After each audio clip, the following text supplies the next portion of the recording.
எல்லாருக்கும் வணக்கம். ஒரு பெரிய பிரளயம் வரப்போது, அந்த பிரளயத்திலிருந்து தப்பிக்க புண்ணிய நதிகளுக்கே ஒரு புகலிடம் தேவைப்பட்டதுன்னா பாத்துக்கோங்களேன். அப்படிப்பட்ட ஒரு தெய்வீக பாதுகாப்பு கிடைச்ச இடம் தான் திருச்சேரை. வாங்க அந்த அற்புதமான கதைக்குள்ள நாம இப்ப போகலாம். யோசிச்சு பாருங்க, ஒரு பிரபஞ்சத்தையே அழிக்கக்கூடிய ஒரு பெரிய வெள்ளம் வருது. அதுலேருந்து தப்பிக்க நம்ம நாட்டோட 7 புண்ணிய நதிகளும் ஒரு இடத்துல தஞ்சம் புகுந்தன. அது எந்த இடம், எப்படி தப்பிச்சாங்க? வாங்க இந்த முழு விளக்கத்தையும் பார்த்தா உங்களுக்கே புரியும். சரி, நம்ம கதை எங்கிருந்து தொடங்குதுன்னா, இந்தியாவோட உயிர் நாடியா இருக்கிற 7 புனித நதிகளுக்கு வந்த ஒரு பெரிய சோதனையிலிருந்து தான். இந்த நதிகள் எல்லாமே ரொம்ப புனிதமானவ. ஆனா மக்கள் தங்களோட பாவங்களை எல்லாம் இந்த நதிகள்ல நீராடி போக்கிக்கிட்டே இருந்ததால அந்த பாவங்களோட சுமை இந்த நதிகளுக்கு ஏறிடுச்சு. இதனால அவங்களோட புனிதம் கொஞ்சம் கொஞ்சமா குறைய ஆரம்பிச்சுது. இது ஒரு பக்கம் இருக்க, பிரளயம்ங்கிற பெரிய அழிவு வேற வரப்போகுதுன்னு தெரிஞ்சதும் தங்களோட நிலைமை என்னாகுமோன்னு பயந்துட்டாங்க.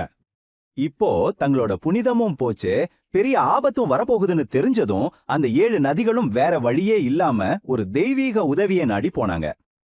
தங்களை காப்பாத்திக்கிறதுக்காக அந்த 7 நதிகளும் ஒன்னா சேர்ந்து திருச்சேரைக்கு வர்றாங்க.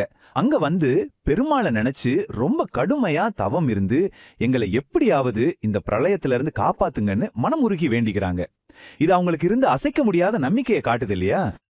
இப்போதான் நம்ம கதையோட முக்கியமான கட்டத்துக்கு வரும். அதாவது கதையின் நாயகனான இறைவன் தோன்றி அவரோட கருணையை காட்டுற அந்த தருணம்.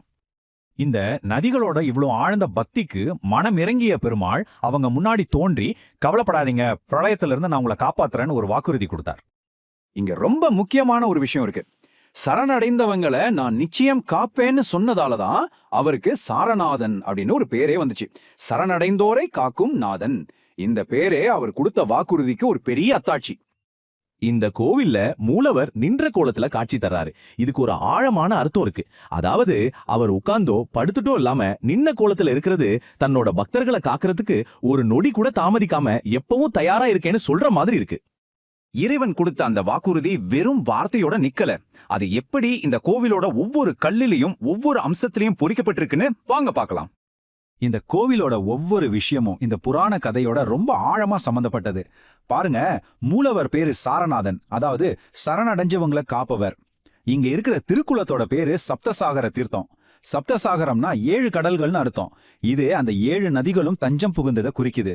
கடைசியா விமானத்தோட பேரு சார விமானம். இதுவும் இறைவனோட பாதுகாப்பு குறிக்கிற ஒரு சின்னம் தான். எல்லாம் ஒன்னோட ஒண்ணு எப்படி இணைஞ்சிருக்கு பாத்தீங்களா?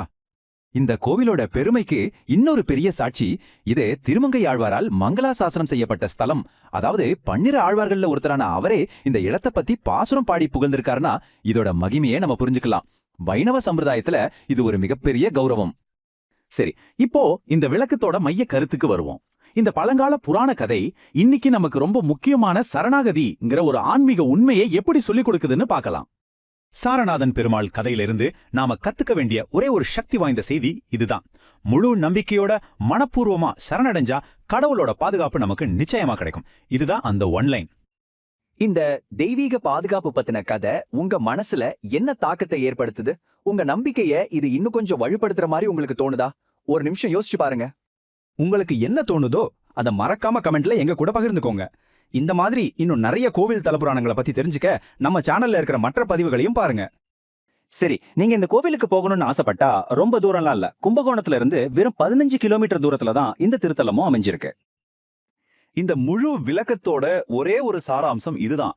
நாம முழு மனசோட நம்பிக்கையோட சரணடையும் போது நமக்காக ஒரு தெய்வீக புகலிடம் எப்பவுமே காத்துக்கிட்டு இருக்கு. இத திருச்சேரியோட கதை நமக்கு ஞாபகப்படுத்திக்கிட்டே இருக்கு. இந்த தெய்வீக பயணத்துல எங்களோட இணைஞ்சிருந்தவங்க எல்லாருக்கும் ரொம்ப நன்றி. இதே மாதிரி இன்னும் நிறைய சுவாரஸ்யமான விளக்கங்களுக்கு மறக்காம நம்ம சேனலுக்கு சப்ஸ்கிரைப் பண்ணுங்க. நன்றி.